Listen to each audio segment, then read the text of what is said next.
E vem conferir a análise do primeiro episódio da terceira temporada de Demon Slayer, Kimetsu no Yaiba. E chegou nos cinemas o filme Demon Slayer, The Swordsmith Village Arc. E a minha ideia para esse vídeo era fazer uma análise sobre o filme como um todo. Mas o filme não é uma história para a terceira temporada, assim como foi o filme Mugen Train. Esse aqui é um filme diferente. Ele é um filme que apresenta os dois últimos episódios da segunda temporada de uma forma remasterizada, 4K nos cinemas. E aí ele apresenta o primeiro episódio, que tem quase 1 hora de duração. Episódio que eu achei super interessante e que eu resolvi analisar aqui. Mas já que eu já tenho um canal chamado O Espectador Rabugento, e naquele canal eu fazia algumas críticas sobre anime, e lá eu falei sobre a segunda temporada de Demon Slayer como um todo, e o filme Mugen Train, eu achei que seria uma repetição que eu falaria aqui. Eu achei que valeria a pena passar mais por cima dos dois últimos episódios da segunda temporada, e falar sobre o primeiro episódio, destrinchar o primeiro episódio, falar o que eu achei sobre a animação, sobre o que eu espero da terceira temporada. E é uma coisa interessante, porque eu já tô com a ideia de fazer análises semanais sobre Demon Slayer, porque a partir do próximo domingo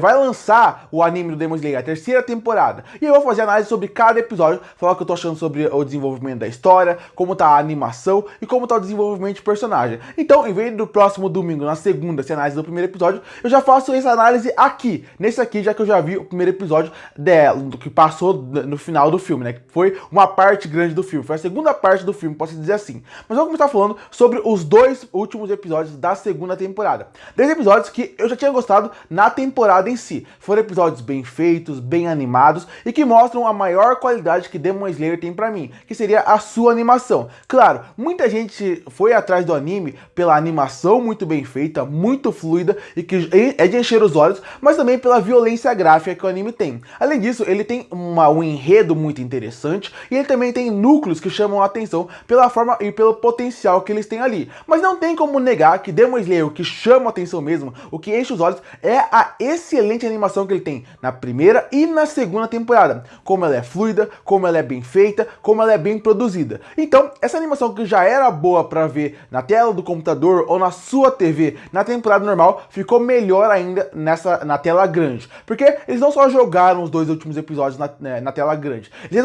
realmente remasterizaram o episódio, também colocaram ele em 4K, então é uma outra experiência. Se você achava a luta bonita quando assistiu na temporada, vê aqui, mesmo que já algo que você já viu, continua lindíssimo, lindíssimo mesmo. A luta da Lua 6 com o Tengo é uma coisa que chama a atenção, que faz com que você realmente se empolgue de novo, queira ver, porque a luta é bem feita, bem coreografada e a trilha sonora funciona muito bem. E sem contar que o final da temporada é muito importante pro episódio 1, então apresenta algumas coisas muito interessantes, como a Lua 2 é apresentado ali. A gente também é apresentado mais sobre a evolução de batalha de cada um daqueles personagens principais, desde o Tanjiro, passando por Zenitsu e chegando no Inosuke. Então, pra mim, de modo geral, foi legal rever esses dois últimos episódios, porque eles são muito bons, muito bem feitos e vale, obviamente, destacar. É uma outra forma de se ver o filme, porque é uma versão remasterizada, 4K, então é uma luta que, apesar de não ter coisas novas, eles não colocarem cenas novas, são lutas que são muito bem feitas e muito bem animadas.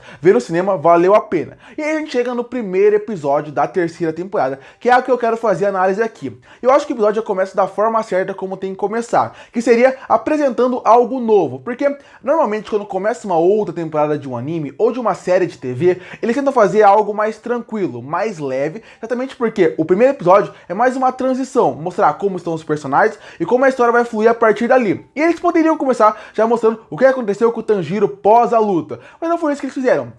Eles já começam com umas grandes cenas de impacto para quem nunca leu o mangá, como eu, que seria: vamos apresentar todas as luas a partir de agora. Porque vale destacar, a gente não conhecia todas as luas. A gente conhecia praticamente, a lua que a gente mais conhecia era a Lua 3. As outras ali era muito pouco. A Lua número 2, por exemplo, a gente conheceu ela praticamente poucos minutos no final do último episódio da segunda temporada. Agora, as outras que foram apresentadas foi super interessante. Eu gostei muito do visual de cada uma, achei interessante e peculiar visual da lua número 5, e eu achei a lua número 4, ela não fez muita coisa. Mas a lua número 1 e a lua número 2, principalmente, tem um visual muito interessante e eu gostei muito de como ficou em tela.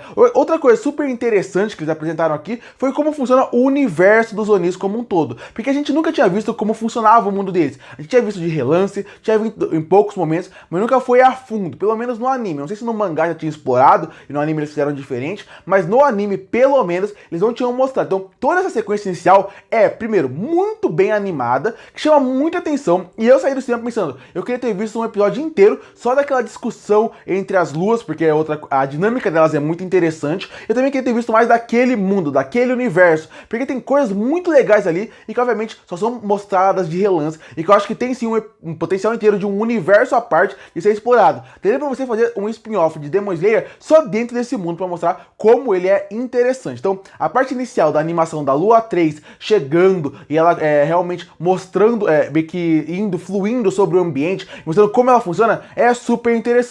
E aí a gente conhece as luas, e foi o que eu falei. A lua 1 é super interessante, querer ver mais sobre ela, e a lua 2. A lua 5 e 4, que eu já percebi que elas vão ser os vilões dessa temporada como um todo, eu vou focar bastante nela, pelo menos na primeira parte, eu vou focar bastante nela, eu achei mais legal o visual do que a parte interessante entre elas. Mas quando você vê a dinâmica da lua 3, 2 e 1, eu acho que ali sim é que devia ver a alma dessa parte, porque realmente, os poucos momentos que tem em tela chama muita atenção e faz com que quem está vendo o episódio como um todo queira ver mais daquilo. Então, de novo, o começo do episódio foi muito bom porque ele chama sua atenção, ele te prende na cadeira, querendo saber mais sobre aqueles personagens, sobre aquele mundo. É interessante ver a dinâmica sobre eles e mais saber sobre o mistério sobre eles também. Depois que começa essa primeira parte, a gente fica toda nessa parte que seria o que eu acabei de falar, que seria o começo de um episódio normal, que seria a parte de o que aconteceu com os personagens depois do final da segunda temporada.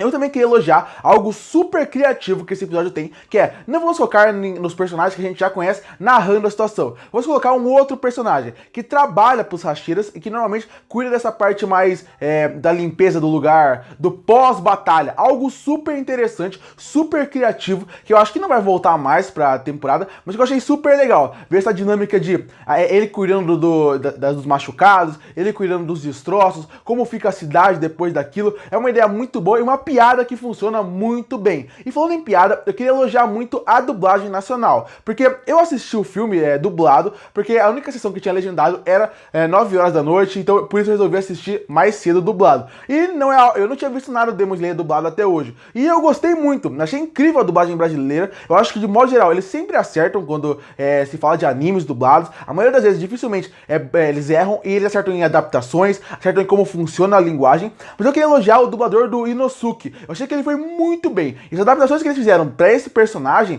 ficou muito bem feito e combinou perfeitamente com a nossa linguagem. Então, esse é um elogio à parte. Todos os dubladores estão bem, mas o do Inosuke me agradou demais as adaptações que fizeram pro personagem dele. E aí, essa parte, como eu falei, não acontece tanta coisa e o episódio que não precisa de uma animação tão pesada nessa parte. Porque você pode usar uma animação que não vai ser tão fluida nesse momento, porque não vai ter tanta movimentação. Porque é muito do Tanjiro deitado, tendo sonhos, passando esse momento que ele ficou em coma. Mas é muito interessante ver também a parte de alguns flashbacks, conhecer alguns pontos que vão mostrar o futuro pra temporada, explorar mais do personagem, coisas que vão pro futuro do anime como um todo. Passando essa parte, tendo uma boa comédia, o Tanjiro descobre que a sua espada não vai ser consertada e que ele tem uma solução pra isso. Eles dão uma solução pra ele, que seria ele ir atrás da Vila dos Ferreiros, mostrar que lá que ele pode realmente fazer a sua própria espada, consertar a espada, conhecer pessoas que podem consertar a sua espada. Vai destacar que essa parte também é boa porque é uma parte rápida, essa parte que o Tanjiro fica em coma antes de chegar na parte dos ferreiros mesmo. Porque é uma parte que ele fica em coma. Eles têm boas piadas, bons momentos cômicos, é um momento que dá um respirado no episódio como um todo e mostra o que aconteceu com cada um dos personagens ali, dos principais, após essa grande batalha que eles tiveram. E aí mostra o arco dos ferreiros, e mais uma vez, mostra como o autor de Demon Slayer, ele tem uma boa ideia de como criar o seu mundo, e como ele tem boas ideias que às vezes ele poderia ir mais fundo e explorar, que faria bem para sua obra, como, por exemplo, a parte que o Tanjiro tem que sair da onde ele tá até chegar na Vila dos Ferreiros, a ideia de como ele é carregado até lá. é super interessante. E aí quando a gente chega na Vila dos Ferreiros, é aí que vai se passar o arco, e foi um momento onde, de novo, exploraram mais o universo, expandiram mais o universo, mostraram a Vila dos Ferreiros, que eu espero que seja algo que seja mais aprofundado, mais interessante, e a gente também acaba conhecendo a Hashira do Amor, a Mitsuri. Eu achei bem interessante que ela é uma personagem diferente.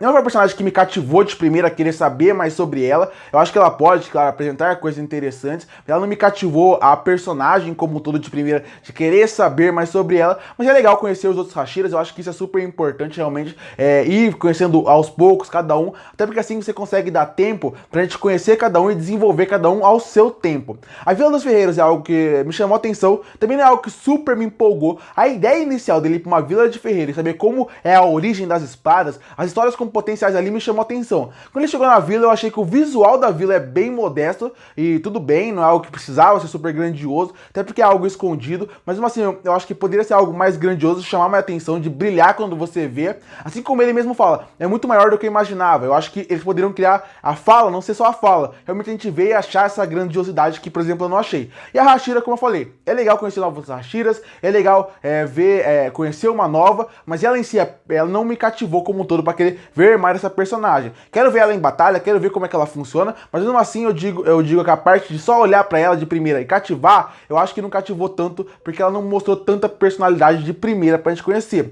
Quem mostrou personalidade é assim, eu queria conhecer mais o personagem do Genya. Esse sim me interessou pra saber mais sobre a família dele, me interessou pra saber mais sobre o personagem e a visão de mundo, e espero que ele não seja só mais um personagem revoltado, que realmente consigam trabalhar ele e dar personalidade pro personagem. É que nem a Hashira do Amor. Eu quero que ela tenha algumas ideias interessantes, mas eu quero que ela seja mais aprofundada do que só usarem ela da forma como estão usando. Eu quero ver mais ela e o Genya de uma forma onde usem ele de forma interessante. A Vila do Ferreiro é mais para mostrar onde vai ser o ambiente, como funciona o ambiente, porque o episódio é bem rápido nessa parte, e ele termina mostrando o Tanjiro praticamente vendo de longe o que provavelmente é a lua número 1. A partir daí acaba o episódio e começa a abertura. E eu vou só falar rapidinho sobre a abertura. Gostei muito da música. Demon Slayer dificilmente erra nas suas músicas da primeira à segunda temporada. Todas têm músicas excelentes de abertura, e aqui não é diferente. Mas eu não sei se vai ser essa música para todos os episódios ou se foi só pro filme, mas a música é excelente, e o clipe que passou, né, a clipe de abertura, eu também achei fantástico. Então também foi outra coisa que eu gostei muito. E essa foi a análise de modo geral do que aconteceu no primeiro episódio e o que eu achei de cada momento do episódio em si. Como eu falei, ele me deixou empolgado para essa temporada. Eles conseguiram apresentar coisas interessantes que seriam mais sobre as luas, conseguiu apresentar uma boa animação, conseguiu fazer um episódio onde apresenta novos arcos, novos núcleos e um potencial gigantesco para a história crescer. Quero saber como que eles vão trabalhar a partir dali. Eu falei que provavelmente esse arco, por eu não ler o mangá, achar que a batalha entre a Lua 5 e 4, porque exatamente a abertura mostra eles lutando, né, contra eles. O Tanjiro, o Genya, a Hashira do Amor, mostra lutando contra a Lua 5 e 4. Então, a abertura acaba passando muito essa ideia de que eles vão ser pelo menos o vilão da primeira parte do anime. Mas o episódio como um todo foi muito bom, porque ele fez o que um primeiro episódio tem que ter. Ele tem que fechar o que foi feito da temporada passada, apresentar quem vão ser os grandes inimigos e apresentar uma premissa pro próximo episódio. Eu admito que o começo do episódio me empolgou mais do que o resto do episódio como um todo. Conhecer as luas e a dinâmica sobre ele. Mas eu espero que os próximos episódios realmente mantenham essa qualidade de animação que o Demon Slayer tem, melhore alguns pontos da história que eu acho que falta melhorar, mas que mantenha a excelente animação com boas cenas de batalha e que realmente explore mais esse universo. Curte para fortalecer o canal, se inscreve para não perder os próximos vídeos. E aí, o que você achou do primeiro episódio de Demon Slayer? O que você achou do filme, caso você tenha visto o filme? Comenta aqui embaixo. E eu volto no próximo vídeo.